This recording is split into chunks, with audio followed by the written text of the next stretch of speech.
Let's check your work from the first example.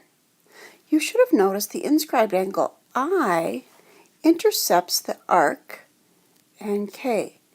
So, since the inscribed angle is half the measure of the measure of the arc must be 50 degrees. You also probably noticed that angle N, if you extend it, intercepts the arc that's 184 degrees. And I know that angle N has to be half of the measure of the arc that it intercepts. That means the measure of angle N must be 92 degrees. A couple of ways to find angle K.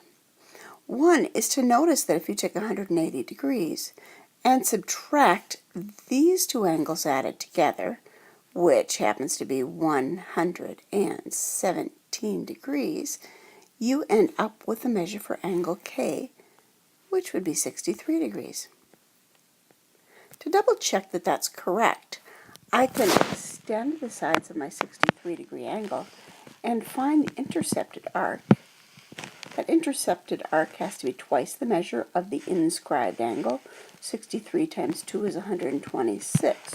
Now if I add 126, 184, and 50, I should end up with 360 degrees. The next conjecture in CP2 Lesson 4 asks us to think about angles inscribed in a semicircle. So my semicircle is here at 180 degrees, and my inscribed angle is right here. It's angle LOG.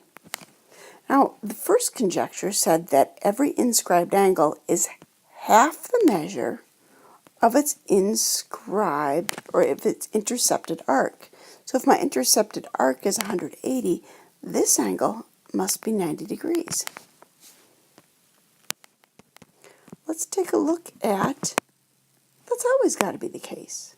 Because a semicircle is 180 degrees, I know that this has to be 90. So to fill in the rest of this conjecture, we can say angles inscribed in a semicircle are 90 degrees in measure. Using that conjecture, you should be able to find the arc CD, the arc CK, and the arc UR in the next circle. You should, and from there, when you look at the third circle here, you should, first of all, you need to know that SY is a diameter. Diameter SY.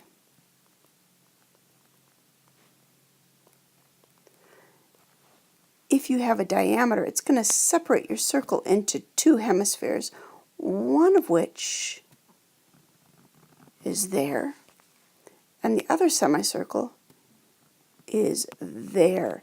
So from that information, you should be able to find the measure of arc KY, the measure of arc SY, and both of these angles in your triangle.